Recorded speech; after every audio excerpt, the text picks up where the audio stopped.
ಕಪ್ಪಾಗಿರುವ ವೈದೇಹಿ, ಬಿಳಿಯಾಗಿರುವ ಅಂಜಲಿ, ಶಾರದನ ಮನೆಗೆ ಬಂದಿರುವ ಸೊಸೆಯಂದಿರು. ಅತ್ತೆಯವರಿಗೆ ದೊಡ್ಡ ಸೊಸೆಯಾದ ಕಪ್ಪಾಗಿರುವ ವೈದೇಹಿ ಇಷ್ಟ ಇಲ್ಲ.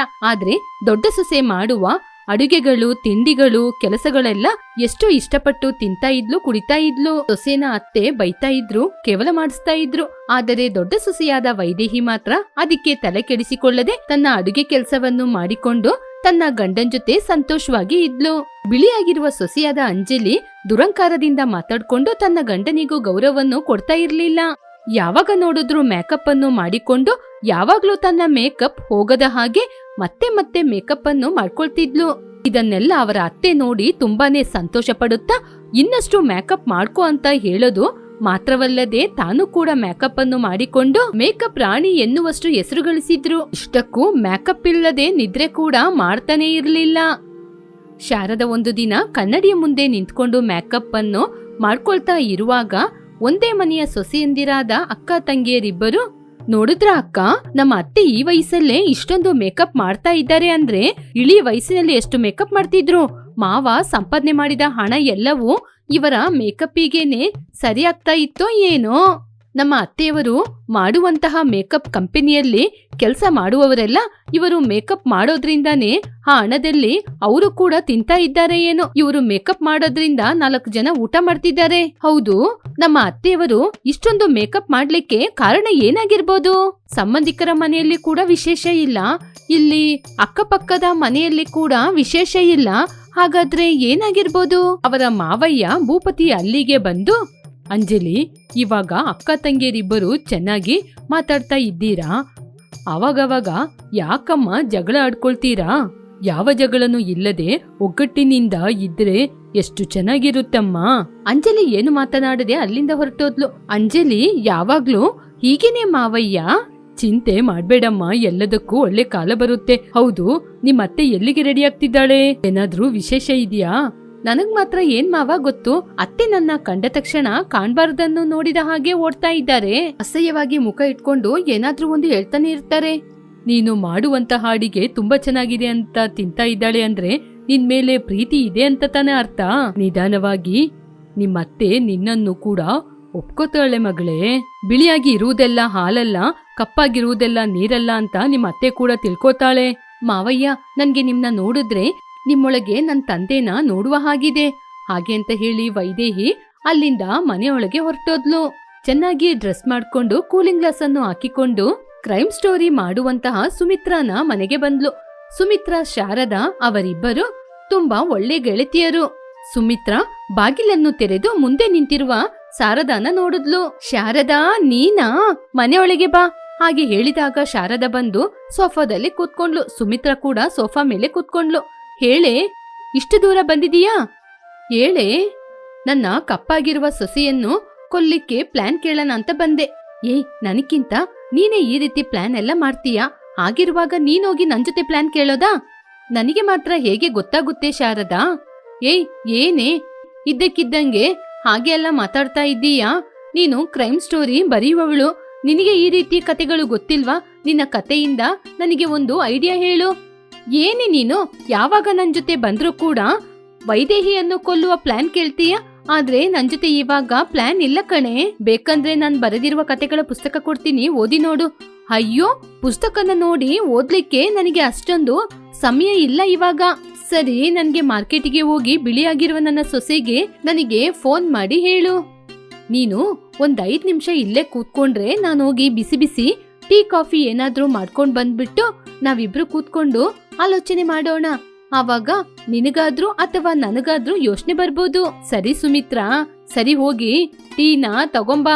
ಹಾಗೆ ಹೇಳಿದಾಗ ಸುಮಿತ್ರಾ ಓದ್ಲು. ಶಾರದಾ ಆಲೋಚನೆ ಮಾಡ್ತಿದ್ಲು. ಮನೆಯಲ್ಲಿ ಅಂಜಲಿ ಮುಖಕ್ಕೆ ಮೇಕಪ್ ಅನ್ನು ಹಾಕಿಕೊಂಡು ಕನ್ನಡಿಯನ್ನು ವೈದೇಹಿ ಕೈಯಲ್ಲಿ ಕೊಟ್ಟಿದ್ಲು. ಆಗ ವೈದೇಹಿ ದುಃಖದಿಂದ, ಅಂಜಲಿ, ನನಗೆ ಕೈಕಾಲು ನೋವಾಗ್ತಿದೆ, ಕೂತ್ಕೊಂಡು ಕನ್ನಡಿ ಇಟ್ಕೊಳ್ಳ? ಅಯ್ಯೋ, ಬೇಡ ಬೇಡ, ಕೂತ್ಕೊಂಡ್ರೆ ಮೇಕಪ್ ಸರಿಯಾಗಿ ಹಾಕಕ್ಕಾಗಲ್ಲ. ಅದಲ್ಲ, ಬೆಳಿಗ್ಗೆಯಿಂದ ಕಿಚನ್ ಅಲ್ಲಿ ನಿಂತ್ಕೊಂಡೇ ಕೆಲಸ ಮಾಡಿದ್ದು, ಅದಕ್ಕೆ ಕೈಕಾಲೆಲ್ಲ ನೋವಾಗ್ತಿದೆ. ಕೂತ್ಕೊಂಡು ಕನ್ನಡಿನ ಇಟ್ಕೋತೀನಿ, ನಿನಗೆ ಯಾವ ರೀತಿಯ ತೊಂದರೆ ಕೂಡ ಕೊಡೋದಿಲ್ಲ. ಹಾಗೆ ಹೇಳಿದಾಗ ಅಂಜಲಿ ದಿಮಾಕಿನಿಂದ, ಹೌದೌದು, ನಾನ್ ಕೆಲ್ಸಗೆ ಹೇಳಿದ್ರೆ ಮಾತ್ರ ನಿನ್ಗೆ ಎಲ್ಲಾ ನೋವು ಬರೋದು. ಅತ್ತೆ ಕೆಲ್ಸ ಹೇಳ್ದಾಗ ನಿನಗೆ ಯಾವ ರೋಗನೂ ಬರಲ್ಲ. ಅದ್ರಿಂದನೇ ಅತ್ತೆ ನಿನ್ನನ್ನು ಅವರ ಸೊಸೆ ಅಂತಾನೆ ಹೇಳ್ಕೊಳ್ಳೋದೇ ಇಲ್ಲ. ಹಾಗೆ ಅಂತ ಹೇಳಿದಾಗ ವೈದೇಹಿಗೆ ಬೇಜಾರಾಗಿ ಕನ್ನಡಿನ ಅಲ್ಲೇ ಇಟ್ಬಿಟ್ಟು ಹೊರಟ್ಬಿಟ್ಲು. ಆಗ ಅಂಜಲಿ ಅವಳ ಮನ್ಸಲ್ಲಿ, ಇವಳಿಗೆ ಎಷ್ಟೊಂದು ಅಹಂಕಾರ, ಇರು ಅತ್ತೆ ಬರ್ಲಿ, ಅತ್ತೆ ಜೊತೆ ಒಂದಕ್ಕೆರಡು ಚಾಳಿ ಹೇಳ್ಕೊಟ್ಟು ಇನ್ನಷ್ಟು ಬೈಗಳನ್ನ ತಿನ್ಸ್ತೀನಿ. ಮತ್ತೊಂದು ಕಡೆ ಶಾರದಮ್ಮ ಅವರ ಗೆಳತಿ ಕೂತ್ಕೊಂಡು ಟೀಯನ್ನು ಕುಡಿತಾ ಇದ್ರು. ಬಾವಿ ಐಡಿಯಾ ಹೇಗಿದೆ ಶಾರದಾ? ನೀನು ಹೇಳಿದ ಹಾಗೆ ಬಾವಿ ಐಡಿಯಾ ತುಂಬಾ ಚೆನ್ನಾಗಿದೆ. ಯಾಕೆ ಅಂದ್ರೆ ಇವತ್ ನಾನು ಮನೆಗೆ ಹೋಗಿ ನನ್ನ ಸೊಸೆ ಜೊತೆ ವಾಷಿಂಗ್ ಮಿಷಿನ್ ಅಲ್ಲಿ ಬಟ್ಟೆ ಒಗಿಬೇಡ, ಬಾವಿ ಹತ್ರ ಕೂತ್ಕೊಂಡು ಬಟ್ಟೆ ಒಗಿ ಅಂತ ಹೇಳಿ ಅವಳನ್ನ ನಿಧಾನವಾಗಿ ಬಾವಿಯಲ್ಲಿ ತಳ್ಬಿಡ್ತೀನಿ. ವಾರೆವಾ ಶಾರದಾ, ನಾನು ಕತೆನ ಬರಿತೀನಿ, ನೀನು ಅದ್ರಲ್ಲಿ ನಟನೆ ಮಾಡ್ತೀಯಾ? ಸರಿ, ಹಾಗಾದ್ರೆ ಬಾ ಹೋಗೋಣ. ಹಾಗೆ ಹೇಳಿ ಶಾರದಾ ಅವಳ ಮನೆಯಿಂದ ಹೊರಟ್ಲು. ಮಾರನೆಯ ದಿನವಾಯಿತು. ವೈದೇಹಿ ಬಟ್ಟೆ ಒಗೆಯಲು ಬಾವಿ ಹತ್ರ ಬಂದು ಹಗ್ಗ ಕಟ್ಟಿರುವ ಬಕೆಟ್ ಅನ್ನು ನೀರೊಳಗೆ ಹಾಕಿದ್ಲು. ಆ ಬಕೆಟ್ ನಿಧಾನವಾಗಿ ಕೆಳಗೆ ಬಂತು. ಅದೇ ಸಮಯಕ್ಕೆ ಅವಳ ಅತ್ತೆ ಅಲ್ಲಿಗೆ ಬಂದು ವೈದೇಹಿಯನ್ನು ನೀರೊಳಗೆ ತಳ್ಳಿ ಹಾಕಿದ್ಲು. ವೈದೇಹಿ ಕೆಳಗೆ ಬಿದ್ದು ಬಾವಿಯ ತಳಭಾಗಕ್ಕೆ ಬಂದ್ಲು. ಬಾವಿ ಒಳಗೆ ವೈದೇಹಿಗೆ ಸುತ್ತಮುತ್ತಲು ಸುಂದರವಾದ ಹೂಗಿಡಗಳನ್ನು ನೋಡಿದ್ಲು. ಅದೇ ಸಮಯಕ್ಕೆ ಅಲ್ಲಿ ಸುಂದರವಾದ ದೈವಕನ್ಯೆಯನ್ನು ಕೂಡ ಅವಳು ನೋಡಿದ್ಲು. ನಾನು ಈ ಬಾವಿಯಲ್ಲಿರುವ ದೈವಕನ್ಯೆ, ಈ ಸುಂದರವಾದ ಹೂವಿನ ತೋಟ ನಂದೆ. ಹೌದಾ ತಾಯಿ? ನಾನು ನೀರ್ ತೆಗೆಯುವಾಗ ಕಾಲು ಜಾರಿ ಕೆಳಗ್ ಬಿದ್ಬಿಟ್ಟೆ, ನನ್ನ ಕಾಪಾಡ್ಬೋದಾ? ನೋಡು ವೈದೇಹಿ, ನೀನು ಕಾಲು ಜಾರಿ ನೀರೊಳಗೆ ಬಿದ್ದಿಲ್ಲ, ನೀನು ಕಪ್ಪಾಗಿದ್ದೀಯಾ ಅಂತ ನಿನ್ನ ಅತ್ತೇನೆ ನಿನ್ನನ್ನು ತಳ್ಳಿ ಸಾಯಿಸಕ್ಕೆ ನೋಡಿದ್ದು. ನೀನು ಅಂದ್ರೆ ನಿಮ್ಮ ಅತ್ತೆಯವರಿಗೆ ಇಷ್ಟ ಇಲ್ವಾ? ಇಷ್ಟ ಇಲ್ಲ ತಾಯಿ, ನಾನು ಕಪ್ಪಾಗಿದ್ದೀನಿ ಅಂತ ಯಾವಾಗ ನೋಡಿದ್ರು ನನ್ನ ಏನಾದ್ರೂ ಹೇಳ್ತಾ ಇರ್ತಾರೆ. ಮಾಡಿದ ಕೆಲಸವನ್ನು ಮತ್ತೆ ಮತ್ತೆ ಮಾಡಿಸ್ತಾರೆ. ನಾನಂದ್ರೆ ನಮ್ಮ ಅತ್ತೆಗೆ ಮಾತ್ರ ಅಲ್ಲ, ನಮ್ಮ ಮನೆಯಲ್ಲೇ ಇರುವ ಇನ್ನೊಂದು ಸೊಸೆಗೂ ನಾನಂದ್ರೆ ಇಷ್ಟ ಇಲ್ಲ. ನನ್ನ ಕೊಂದು ನನ್ನ ಗಂಡನಿಗೆ ಬಿಳಿಯಾಗಿರುವ ಇನ್ನೊಂದು ಹುಡುಗಿಯನ್ನು ಮದುವೆ ಮಾಡ್ಬೇಕು ಅಂತ ಹೀಗೆ ಮಾಡಿದ್ದಾರೆ. ನೀನು ಕಪ್ಪಾಗಿರುವ ಕಾರಣದಿಂದಾನ ನಿಮ್ಮ ಅತ್ತೆಯವರು ನಿನ್ನನ್ನು ಕೊಂದು ನಿನ್ನ ಗಂಡನಿಗೆ ಬೇರೆ ಮದುವೆ ಮಾಡಿಸ್ಬೇಕು ಅಂತ ಇರೋದು? ಹೌದು ತಾಯಿ, ನೀನು ತುಂಬಾ ಒಳ್ಳೆಯವಳು ವೈದೇಹಿ. ನಾನೊಂದು ಮಂತ್ರ ಹೇಳ್ತೀನಿ, ನೀನು ತಿರುಗಿ ಆ ಮಂತ್ರವನ್ನು ಹೇಳು. ಹಾಗೆ ನಾನು ಮಂತ್ರ ಹೇಳಿದ್ರೆ ನಾನೆಷ್ಟು ಸುಂದರವಾಗಿದ್ದೀನೋ ನೀನು ಕೂಡ ಅಷ್ಟೇ ಸುಂದರವಾಗಿರ್ತೀಯ. ಆವಾಗ ನಿನ್ನ ಅತ್ತೆಯವರಿಗೆ ಇನ್ನೊಂದು ಸೊಸೆಯಾದ ಅಂಜಲಿ ಕೈಯಲ್ಲಿ ಎಲ್ಲ ಕೆಲಸವನ್ನು ಮಾಡಿಸ್ತಾರೆ. ಆಗ ವೈದೇಹಿ ಸಂತೋಷ ಪಡುತ್ತಾ, ನೀವು ಹೇಳಿದ ಹಾಗೆ ನಾನು ಮಂತ್ರ ಹೇಳ್ತೀನಿ ಹಾಗೆ ಅಂತ ಹೇಳಿ ಆ ಮಂತ್ರವನ್ನು ಹೇಳಿದ್ಲು. ಅಷ್ಟೇ, ವೈದೇಹಿ ಬಿಳಿಯಾಗಿ ಬದಲಾದ್ಲು. ದೈವಕನ್ಯೆ ಅವರ ಕೈಯಲ್ಲಿ ಒಂದು ದೊಡ್ಡ ಕನ್ನಡಿಯನ್ನು ತೋರಿಸಿ ಅದರಲ್ಲಿ ವೈದೇಹಿ ಅವಳನ್ನು ನೋಡಿಕೊಂಡು ತುಂಬಾ ಸಂತೋಷಪಟ್ಟು ಕೈ ಮುಗಿದ್ಲು. ಆನಂತರ ದೈವಕನ್ಯೆ ವೈದೇಹಿಯನ್ನು ಕಾಪಾಡಿದ್ರು. ಶಾರದಮ್ಮ ಅವರ ಸಣ್ಣ ಮಗ, ದೊಡ್ಡ ಮಗ ಹಾಗೂ ದೊಡ್ಡ ಸೊಸೆ ಹಾಗೂ ತನ್ನ ಗಂಡನನ್ನು ಕರ್ಕೊಂಡು ಅಲ್ಲಿಗೆ ಬಂದು ಅಲ್ಲಿ ಬಟ್ಟೆ ಒಗಿತಾ ಇರುವ ಸುಂದರವಾದ ಹುಡುಗಿಯನ್ನು ನೋಡಿ ಆಶ್ಚರ್ಯಪಟ್ರು. ಯಾರಮ್ಮ ನೀನು? ಇಲ್ಲಿ ಕಪ್ಪಾಗಿರುವ ನನ್ ಸೊಸೆ ಇದ್ಲಲ್ವಾ? ಅತ್ತೆ, ನಾನೇ ಅತ್ತೆ, ಕಪ್ಪಾಗಿದ್ದ ವೈದೇಹಿ. ನೀನು ಬಾವಿಗೆ ಬಿದ್ಬಿಟ್ಟೆ ಅಂತ ಅಮ್ಮನನ್ನ ಕರ್ಕೊಂಡ್ಬಂದ್ರು. ನೀನ್ ನೋಡಿದ್ರೆ ಇಲ್ಲಿ ಬಟ್ಟೆ ಒಗಿತಾ ಇದೀಯಾ? ಹೌದು, ನೀನೇನು ವೈದೇಹಿ ಇಷ್ಟೊಂದು ಬಿಳಿಯಾಗಿ ಇಷ್ಟೊಂದು ಸುಂದರವಾಗಿದ್ದೀಯಾ? ಹೌದು ರೀ, ನಾನು ಬಾವಿಗೆ ಬೀಳಲಿಲ್ಲ, ಯಾರು ನನ್ನ ಹಿಂದೆಯಿಂದ ಬಾವಿಯೊಳಗೆ ತಳ್ಬಿಟ್ರು. ಬಾವಿಯ ಒಳಗೆ ಸುಂದರವಾದ ಒಂದು ತೋಟ ಇತ್ತು. ಅಲ್ಲಿ ದೈವಕನ್ಯೆ ನನ್ನ ವಿಷಯವನ್ನೆಲ್ಲ ತಿಳಿದು ನನಗೆ ಸುಂದರವಾದ ವರವನ್ನು ಕೊಟ್ರು. ತಿಗಿಸಿ ನನ್ನನ್ನು ಮೇಲೆ ಕಳಿಸಿದ್ರು. ಪರವಾಗಿಲ್ಲ ವೈದೇಹಿ, ಇವಾಗ ನೀನು ಕಪ್ಪೆಲ್ಲ ಹೋಗಿ ತುಂಬಾ ಸುಂದರವಾಗಿ ಕಾಣಿಸ್ತಿದ್ದೀಯ. ಸರಿ, ಹಾಗಾದ್ರೆ ನಾನು ಕೆಲ್ಸಕ್ಕೆ ಹೊರಡ್ತೀನಿ ಹಾಗೆ ಅಂತ ಹೇಳಿ ಹೊರಟ. ಹೀಗೆ ಸಮಯ ಕೂಡ ಕಳೆಯಿತು. ಶಾರದಮ್ಮ ಅವರಿಗೆ ಇಷ್ಟವಾದ ಸೊಸೆಯನ್ನು ಕರ್ಕೊಂಡು ಮನೆಯೊಳಗೆ ವೇಗವಾಗಿ ಬಂದ್ರು. ಅಂಜಲಿ, ನಿನ್ನ ಕೂಡ ಬಾವಿಯಲ್ಲಿ ತಳ್ತೀನಿ. ಯಾಕತ್ತೆ, ನನ್ನ ಕೂಡ ಕೊಲ್ಲಕ್ ನೋಡ್ತೀರಾ? ಇಲ್ಲ ಕಣಮ್ಮ, ವೈದೇಹಿನ ನೋಡು, ಬಾವಿಯಲ್ಲಿ ತಳ್ಳಿದ ತಕ್ಷಣ ಎಷ್ಟೊಂದು ಸುಂದರವಾಗಿ ಬಂದಿದ್ದಾಳೆ. ನಿನ್ನ ಕೂಡ ಬಾವಿಯಲ್ಲಿ ತಳ್ಳಿದ್ರೆ ನೀನು ಕೂಡ ಸುಂದರವಾಗಿ ಬರ್ತೀಯಲ್ವಾ? ಸರಿ ಅತ್ತೆ, ಬನ್ನಿ. ವೈದೇಹಿ ಅಡುಗೆ ಮನೆಯಲ್ಲಿ ಅಡುಗೆ ಮಾಡ್ತಾ ಇರುವಾಗ ಅತ್ತೆ ಅಂಜಲಿನ ಕರ್ಕೊಂಡು ಬಾವಿಯಲ್ಲಿ ತಳ್ಳಿದ್ಲು. ಅಂಜಲಿ ಕೆಳಗೆ ಬಿದ್ಲು. ಸ್ವಲ್ಪ ಸಮಯದ ನಂತರ ಅಂಜಲಿ ತುಂಬಾ ಕಪ್ಪಾಗಿ ಮೇಲೆ ಬಂದ್ಲು. ಏನಮ್ಮ, ನೀನ್ ಇಷ್ಟೊಂದು ಕಪ್ಪಾಗಿದ್ದೀಯಾ? ಏನಾಯ್ತು? ಹಾಗೆ ಕೇಳಿದಾಗ ಅಂಜಲಿ ನಿಜವನ್ನು ಹೇಳಲೇ ಇಲ್ಲ.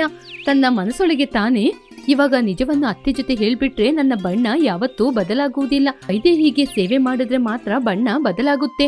ಹಾಗೆ ಅಂದುಕೊಂಡು ಮರುದಿನದಿಂದನೇ ಸೇವೆನ ಮಾಡ್ತಾ ಇದ್ಲು. ಶಾರದನಿಗೆ ಏನ್ ನಡೀತು ಅಂತ ವಿಷಯ ಗೊತ್ತಾಗದೆ ಅವಳು ಕೂಡ ಬಾವಿಗೆ ಹಾರಿದ್ಲು. ಸ್ವಲ್ಪ ಸಮಯದ ನಂತರ ಕಪ್ಪಾಗಿ ಮೇಲೆ ಬಂದ್ಲು ಶಾರದಾ. ಹೀಗೆ ಅಂದಿನಿಂದ ಶಾರದಾ ಮತ್ತು ಅಂಜಲಿ ಇಬ್ಬರು ಸೇರಿ ವೈದೇಹಿಗೆ ಸೇವೆ ಮಾಡಿದ್ರು. ಇದುವೇ ಹಿಂದಿನ ಕತೆ. ಮತ್ತೊಂದು ಒಳ್ಳೆ ಕಥೆಯೊಂದಿಗೆ ಪುನಃ ನೋಡೋಣ. ಮುತ್ತನಪಲ್ಲಿ ಗ್ರಾಮದಲ್ಲಿ ಆಲದ ಮರದ ಕೆಳಗೆ ಚಿನ್ನಯ್ಯ ವೀರಯ್ಯ ಎನ್ನುವ ಇಬ್ಬರು ರೈತರು ಸಾಧಾರಣವಾಗಿ ಕೂತ್ಕೊಂಡು ಮಾತಾಡ್ತಿದ್ರು. ವೈದೇಹಿ ಚಿಂತೆ ಮಾಡ್ಕೊಂಡು ಆ ಆಲದ ಮರದ ಹತ್ರ ಬಂದ್ಲು. ಏನಮ್ಮ ವೈದೇಹಿ, ಅದರ ಬಗ್ಗೆ ಚಿಂತೆ ಮಾಡ್ಕೊಂಡ್ ಬಂದಿದೀಯಾ? ನನ್ನ ಚಿಂತೆ ಎಲ್ಲಾನು ನನ್ನ ಮರೆವು ಗಂಡನ ಬಗ್ಗೆನೆ. ಸುಧಾಕರ್ ಮನೆ ಹತ್ರ ಇಲ್ವಾ ಮಗಳೇ? ಇಲ್ಲ ಚಿಕ್ಕಪ್ಪ, ತರಕಾರಿ ತಗೊಂಬರ್ತೀನಿ ಅಂತ ಈಚೆ ಬಂದ್ರು. ಸಂತೆಗೆ ಹೋದ್ಮೇಲೆ ಮನೆಗೆ ಬರ್ಬೇಕು ಎನ್ನುವ ವಿಚಾರವನ್ನು ಸುಧಾಕರ್ ಮರ್ತಿರ್ಬೇಕು ತಾಯಿ. ಆ ಮಾತು ಕೇಳಿ ಇನ್ನಷ್ಟು ಗೊಂದಲ ಪಡುತ್ತಾ, ಅವ್ರು ಮರ್ತೋದ್ರು ನಾವು ದೊಡ್ಡ ವಿಷಯವಾಗಿ ತಗೊಳಕ್ಕಾಗಲ್ಲ. ಅಯ್ಯ, ಮಗಳು ಮೊದ್ಲೇ ಬೇಜಾರ್ ಮಾಡ್ತಾ ಇದ್ದಾಳೆ, ನೀನು ಮತ್ತಷ್ಟು ಬೇಜಾರ್ ಮಾಡ್ಬೇಡ, ಸುಮ್ನಿರು. ಇದೇ ಹೀಗೆ ನಾವು ಧೈರ್ಯ ಹೇಳ್ಬೇಕು, ಅದ್ನ ಬಿಟ್ಟು ಹೀಗೆ ಭಯಪಡಿಸಿದ್ರೆ ಹೇಗೆ? ಭಯಪಡಿಸ್ತಾ ಇಲ್ಲ ಚಿನ್ನಯ್ಯ, ನಿಜವಾಗ್ಲೂ ನಾನು ಹೇಳ್ತಿದ್ದೀನಿ. ಹಾಗೆ ನಡೆಯುವ ಅವಕಾಶ ಸುಧಾಕರಲ್ಲಿ ಇದೆ ಅಂತ ಹೇಳ್ತಾ ಇದ್ದೀನಿ. ಸುಧಾಕರ್ ಫೋನ್ ತಗೊಂಡೋಗಿರ್ತಾನಲ್ಲ, ಫೋನ್ ಮಾಡಿ ಕೇಳು. ಫೋನು ಕೂಡ ಮಾಡಿ ನೋಡ್ದೆ ದೊಡ್ಡಪ್ಪ, ಫೋನ್ ರಿಂಗ್ ಆಗ್ತಾ ಇದೆ, ತೆಗಿತಾ ಇಲ್ಲ.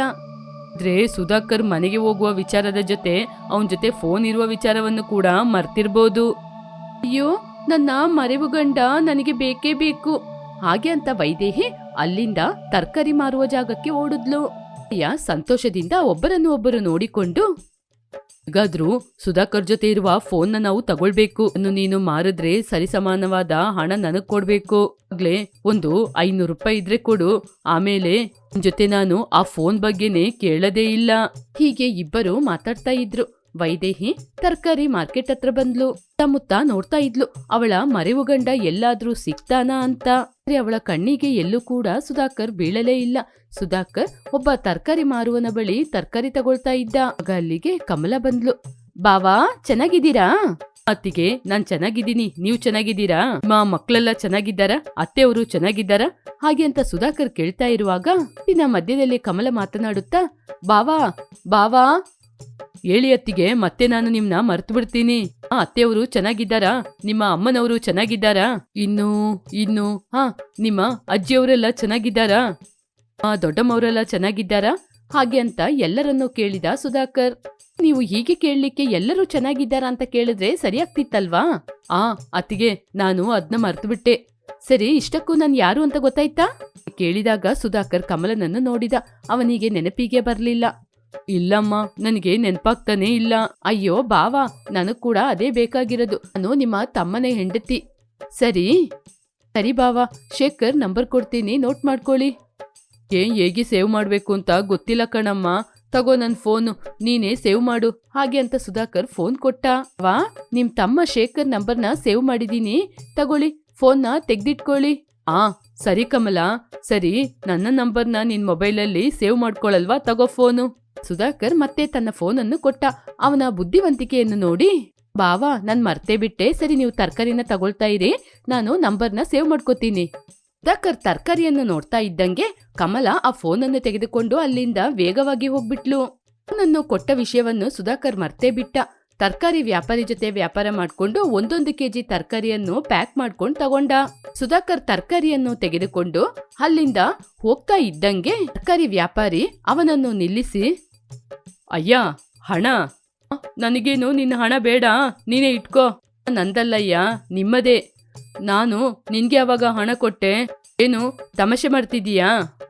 ಅಯ್ಯೋ ಅಯ್ಯ, ನೀವು ನನಗೆ ಹಣ ಕೊಡ್ಲಿಲ್ಲ, ನಾನ್ ನಿಮಗೆ ಹಣ ಕೊಡ್ಲಿಲ್ಲ. ನನ್ನ ಜೊತೆ ತರಕಾರಿ ತಗೊಂಡ್ರಲ್ಲ, ಅದಕ್ಕೆ ಹಣ ಕೊಡಿ. ನೋಡಿ, ನಿಮ್ ಕೈಯಲ್ಲಿ ತರಕಾರಿ ಇದೆ.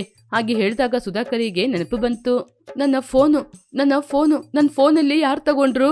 ಹೌದು, ನನ್ನ ಅತ್ತಿಗೆ ಇಲ್ಲಿ. ಹಾಗೆ ಅಂತ ಸುತ್ತಮುತ್ತ ನೋಡಿದ. ಅವನಿಗೆ ಯಾರು ಕೂಡ ಅಲ್ಲಿ ಸಿಗಲಿಲ್ಲ. ತನ್ನ ಗಂಡ ಕಾಣದೆ ಹೋಗಿದ್ದಾನೆ ಅಂತ ಪೊಲೀಸ್ ಸ್ಟೇಷನ್ ಅಲ್ಲಿ ಕಂಪ್ಲೇಂಟ್ ಮಾಡ್ಲಿಕ್ಕೆ ಬಂದಿದ್ಲು. ಪೊಲೀಸರವರ ಬಳಿ ತನ್ನ ಗಂಡನ ಬಗ್ಗೆ ವಿಷಯವನ್ನು ಹೇಳ್ತಾ ಇರುವ ಸುಧಾಕರನನ್ನು ಕರ್ಕೊಂಡು ಒಬ್ಬ ವ್ಯಕ್ತಿ ಪೊಲೀಸ್ ಸ್ಟೇಷನ್ಗೆ ಬಂದ. ಅವರ ಹೆಂಡತಿ ಮಿಸ್ ಆಗಿದ್ದಾರೆ ಅಂತ ಮಾರ್ಕೆಟ್ ಅಲ್ಲಿ ಅಳ್ತಾ ಇದ್ರು ಸರ್. ನಿಮ್ಮ ಬಳಿ ಕರ್ಕೊಂಬಂದಿದ್ದೀನಿ ಸರ್, ನೀವೇ ನೋಡ್ಕೊಳ್ಳಿ, ಇನ್ನು ಹೊರಡ್ತೀನಿ. ಹೀಗೆ ಅಳ್ತಾ ಇರುವ ಸುಧಾಕರನನ್ನು ಅಲ್ಲೇ ಬಿಟ್ಟು ಆ ವ್ಯಕ್ತಿ ಅಲ್ಲಿಂದ ಹೊರಟ. ಏನಮ್ಮ, ಮರೆವು ಇರುವ ನಿನ್ನ ಗಂಡ ಇವನೇನಾ? ಒಮ್ಮೆ ನೋಡು. ಹಾಗೆ ಅಂತ ಹೇಳಿದಾಗ ಇಬ್ಬರು ನೋಡಿಕೊಂಡ್ರು. ವಿದೇಹಿ ಸುಧಾಕರನನ್ನು ನೋಡಿ ಸಂತೋಷ ಪಡುತ್ತಾ, ಏನ್ರಿ ನೀವು, ಎಷ್ಟು ಹೇಳಿದ್ರು ಕೇಳೋದಿಲ್ಲ. ತರಕಾರಿ ತಗೊಂಬರ್ತೀನಿ ಅಂತ ಮಾರ್ಕೆಟಿಗೆ ಹೋದ್ರಿ, ನೀವು ಇನ್ನು ಮನೆಗೆ ಬರ್ಲಿಲ್ಲ ಅಂತ ನಾನು ಮಾರ್ಕೆಟಿಗೆ ಹೋಗಿ ನೋಡ್ದೆ. ಆದ್ರೆ ಮಾರ್ಕೆಟ್ ಅಲ್ಲಿ ನೀವು ನನಗೆ ಎಲ್ಲೂ ಕೂಡ ಕಾಣ್ಲಿಲ್ಲ. ಅದಕ್ಕೇನೆ ನಾನು ನಿಮ್ನ ಹುಡ್ಕೊಂಡು ಇಲ್ಲಿಗೆ ಬಂದೆ. ಸರಿ, ನಿಮ್ ಫೋನಲ್ಲಿ ಗೊಂದಲದಿಂದ ನೋಡ್ತಾ ಇರುವ ಸುಧಾಕರ್, ನನ್ನ ನೋಡಿ ನಿಮ್ ಗಂಡನ್ ಜೊತೆ ಮಾತಾಡ್ಸುವ ರೀತಿ ಮಾತಾಡ್ತಿದ್ದೀರಾ? ಯಾರ್ ನೀವು? ಹೆಂಡತಿ ಕಾಣ್ತಾ ಇಲ್ಲ ಅಂತ ನಾನ್ ಅಳ್ತಾ ಇದ್ದೀನಿ. ಹೌದು, ಇಷ್ಟಕ್ಕೆ ಯಾರ್ ನೀನು? ಹೀಗೆ ಕೋಪದಿಂದ ನಾನ್ ಯಾರ ಹಾಗೆ ಅಂತ ಸುಧಾಕರ್ ತಲೆ ಮೇಲೇನೆ ಬಾರಿಸಿದ್ಲು. ಚಕ್ರ ಸುತ್ತುವ ಹಾಗೆ ಸುಧಾಕರನ ಕಣ್ಣು ಸುತ್ತಿ ಸುತ್ತಿ ಒಂದು ಕಡೆಗೆ ನಿಲ್ತು. ಸುಧಾಕರನಿಗೆ ಇದ್ದಕ್ಕಿದ್ದಂತೆ ಎಲ್ಲವೂ ನೆನಪು ಬಂತು. ಪೊಲೀಸ್ ಸ್ಟೇಷನ್ ಅನ್ನು ನೋಡಿದ. ಮುಂದೆ ನಿಂತಿರುವ ತನ್ನ ಹೆಂಡತಿಯಾದ ವೈದೇಹಿಯನ್ನು ಕೂಡ ನೋಡಿದ. ಗೊಂದಲದಿಂದ, ವೈದೇಹಿ, ನಾವೇನು ಈ ಪೊಲೀಸ್ ಸ್ಟೇಷನ್ ಅಲ್ಲಿ ಇದ್ದೀವಿ? ನಿಮ್ಮ ಪುಣ್ಯದಿಂದ ನಾವು ಇಲ್ಲಿಗೆ ಬಂದಿದ್ದೀವಿ. ಮಾಡ್ದೆ ವೈದೇಹಿ, ತರಕಾರಿ ಅಂಗಡಿಗೆ ಹೋಗಿ ತರಕಾರಿ ತಗೊಳ್ಳೋದು ಕೂಡ ತಪ್ಪಾ? ಹೌದು, ನಾನೇ ಮನೆಗೆ ಬರ್ತೀನಿ ಅಂತ ಹೇಳ್ದೆ ಅಲ್ವಾ? ಯಾಕೆ ಪೊಲೀಸ್ ಸ್ಟೇಷನ್ಗೆ ಬಂದಿದೀಯಾ? ನೀವ್ಯಾಕಿರಿ ಬಂದ್ರಿ? ನನ್ನ ಫೋನು ಕಾಣೆ ಆಯ್ತು ಅಂತ ಕಂಪ್ಲೇಂಟ್ ಮಾಡ್ಲಿಕ್ಕೆ ಬಂದೆ. ಹೀಗೆ ಗಂಡ ಹೆಂಡತಿ ಇಬ್ರು ಮಾತಾಡ್ತಾ ಇರುವಾಗ SI ಮಧ್ಯದಲ್ಲಿ, ಅಯ್ಯೋ ನಿಮ್ ಹಣೆ ಬರಹ, ನಿನ್ನ ಗಂಡ ಕಾಣ್ತಾ ಇಲ್ಲ ಅಂತ ನೀನ್ ಹೇಳ್ತಿದೀಯಾ, ನಿನ್ನ ಹುಡ್ಕೊಂಡ್ ಬಂದೆ ಅಂತ ಅವನು ಹೇಳ್ತಿದ್ದಾನೆ. ಮಾತುಕತೆ ಎಲ್ಲ ಆಮೇಲೆ ಮಾತಾಡ್ಕೊಳ್ಳಿ, ಮೊದ್ಲು ಏನ್ ನಡೀತು ಅಂತ ವಿಷಯ ಹೇಳಿ ಅಂತ SI ಕೇಳಿದ ತಕ್ಷಣ, ಏನು ಇಲ್ಲ ಸರ್, ಇವರಿಗೆ ಮರು ಜಾಸ್ತಿ. ತುಂಬಾ ದಿನಗಳಾಯ್ತು ಸರ್, ಅದಕ್ಕೇನೆ ಇವ್ರನ್ನ ಎಲ್ಲಿಯೂ ಕೂಡ ಹೊರಗಡೆ ಕಳ್ಸೋದೇ ಇಲ್ಲ. ಈಗೂ ಕಳ್ಸೋದಿಲ್ಲ ಅಂತ ಇವಾಗ ಮಾತ್ರ ಯಾಕಮ್ಮ ಕಳಿಸ್ದೆ ನೀನು? ತರಕಾರಿ ತಗೊಂಬರ್ತೀನಿ ಅಂತ ಅವರೇ ಸರ್ ಮಾರ್ಕೆಟಿಗೆ ಹೋದ್ರು. ಮಾರ್ಕೆಟಿಗೆ ಹೋಗಿ 2 ಗಂಟೆ ಆಯ್ತು, ಮನೆಗೆ ಬರ್ಲೇ ಇಲ್ಲ. ಮಾರ್ಕೆಟಿಗೆ ಹೋಗಿ ನೋಡ್ದೆ ಸರ್, ಎಲ್ಲೂ ಸಿಗ್ಲಿಲ್ಲ. ಅದಕ್ಕೆ ಕಂಪ್ಲೇಂಟ್ ಮಾಡೋಣ ಅಂತ ಬಂದೆ. ಮನೆ ಬೀಗಾಕಿ ನನ್ನ ಹೆಂಡತಿ ಎಲ್ಲ ಹೋಗಿದ್ದಾಳೆ ಅಂತ ನಿನ್ ಗಂಡ ಹೇಳ್ದ? ಅಯ್ಯೋ ಇಲ್ಲ ಸರ್, ಆ ಬೀಗ ಹಾಕಿರುವ ಮನೆ ನಮ್ದೇ ಅಲ್ಲ. ಆ ಮನೆಯವರು ಹೊರಗಿನ ಊರಿಗೆ ಹೋಗಿ 3 ದಿನ ಆಯ್ತು. ಆ ವಿಷಯವನ್ನು ನನ್ನ ಗಂಡ ಮರ್ತಿದ್ದಾನೆ. ಹಾಗೆ ಅಂತ ನಡೆದ ವಿಚಾರವನ್ನೆಲ್ಲ ಹೇಳಿದ್ಲು. ಹೇಗಾಯ್ತಮ್ಮ ನಿನ್ ಕತೆ? ಸರಿ, ನಿನ್ ಗಂಡನ ಕರ್ಕೊಂಡೋಗು. ಮೊದ್ಲೇ ನಿನ್ ಗಂಡನಿಗೆ ಮರು ಜಾಸ್ತಿ. ನಿನ್ನ ಅದೃಷ್ಟ ಹೇಗಿದೆ ಅಂತ ನಮಗ್ ಗೊತ್ತಿಲ್ಲ. ನಿನ್ ಗಂಡನ ನೀನೇ ಕಾಪಾಡ್ಕೊಳ್ಬೇಕು. ನಿನ್ನ ತಾಳಿ ಗಟ್ಟಿಯಾಗಿರೋದ್ರಿಂದ ನಿನ್ ಗಂಡ ಪೊಲೀಸ್ ಸ್ಟೇಷನ್ಗೆ ಬಂದ. ಮುಂದೆ ಏನಾಗುತ್ತೆ ಅಂತ ನಮಗ್ ಗೊತ್ತಿಲ್ಲ, ನೀನೇ ನೋಡ್ಕೋ. ಸರಿ ಸರ್, ನನ್ ಗಂಡನ ನಾನು ಇನ್ ಮುಂದೆ ಹುಷಾರಾಗಿ ನೋಡ್ಕೊಳ್ತೀನಿ ಹಾಗೆ ಅಂತ ಹೇಳಿ ಪೊಲೀಸ್ ಸ್ಟೇಷನ್ ಇಂದ ಸುಧಾಕರ್ನನ್ನು ಕರ್ಕೊಂಡು ಮನೆಗೆ ಬಂದ್ಲು. ಸುಧಾಕರ್ ಚೆನ್ನಾಗಿ ಮಲಗಿ ನಿದ್ರೆ ಮಾಡ್ದ. ದೇಹಿ ಸುಧಾಕರ್ನನ್ನು ನೋಡ್ಕೊಂಡು ನಿಂತ್ಕೊಂಡು ಆಲೋಚನೆ ಮಾಡ್ತಾ ಇದ್ಲು. ಹೀಗೆ ಆಲೋಚನೆ ಮಾಡ್ತಾ ಇರುವಾಗ ವೈದೇಹಿಗೆ ಒಂದು ಒಳ್ಳೆ ಆಲೋಚನೆ ಬಂತು. ಹೀಗೆ ಆ ದಿನ ಕಳೆಯಿತು. ಮರುದಿನ ಬೆಳಿಗ್ಗೆ ಸುಧಾಕರ್ನ ಕುತ್ತಿಗೆಗೆ ಒಂದು ಗಂಟೆ ಹಾಗೂ ಒಂದು ಸ್ಲೇಟ್ ಅಲ್ಲಿ ಬರೆದು ಸುಧಾಕರ್ನ ಕುತ್ತಿಗೆಗೆ ಹಾಕಿದ್ಲು ವೈದೇಹಿ. ವೈದೇಹಿ, ಇದೆಲ್ಲ ಏನು? ಮೊದ್ಲು ಇದನ್ನ ತೆಗಿ, ನನಗೆ ಆಗ್ತಾ ಇಲ್ಲ. ಸುಮ್ನೆ ಬಾಯಿ ಮುಚ್ಕೊಂಡಿರ್ತೀರಾ? ಇನ್ ಮುಂದೆ ನೀವು ಎಲ್ಲಿಗೆ ಬೇಕಾದ್ರೂ ಹೋಗ್ಬೋದು. ವೈದೇಹಿ ಹಾಗೆ ಹೇಳಿದಾಗ ಸುಧಾಕರ್ ತನ್ನ ಕುತ್ತಿಗೆಯಲ್ಲಿ ಬರೆದಾಕಿರುವುದನ್ನು ಓದಿದ. ನನ್ನ ಹೆಸರು ಸುಧಾಕರ್, ನನಗೆ ಮರು ಜಾಸ್ತಿ. ಇದನ್ನು ಓದಿದ ತಕ್ಷಣ ಗಂಟೆಯನ್ನು ಬಾರಿಸಿ, ಆವಾಗ ಎಲ್ಲವೂ ನೆನಪಿಗೆ ಬರುತ್ತೆ. ಇದು ಚೆನ್ನಾಗಿದೆ ಅಲ್ವಾ? ಹೌದು ವೈದೇಹಿ, ಇದು ತುಂಬಾ ಚೆನ್ನಾಗಿದೆ. ಹೀಗೆ ಅಂದಿನಿಂದ ಅರಿವು ಇರುವ ಸುಧಾಕರ್ ಅವನ ಕುತ್ತಿಗೆಯಲ್ಲಿ ಯಾವಾಗ್ಲೂ ಆ ಗಂಟೆ ಸ್ಲೇಟ್ ಅನ್ನು ಹಾಕೊಳ್ತಾನೆ ಇದ್ದ. ಮಾಡುವಾಗ ಕೂಡ ಅದನ್ನು ಹಾಗೆ ಹಾಕಿಕೊಂಡು ಮಲಗ್ತಾ ಇದ್ದ. ಅವಳ ಬುದ್ಧಿವಂತಿಕೆಯಿಂದ ತನ್ನ ಮರೆವು ಗಂಡನನ್ನು ಕಾಪಾಡ್ಕೊಳ್ತಾ ಇದ್ಲು.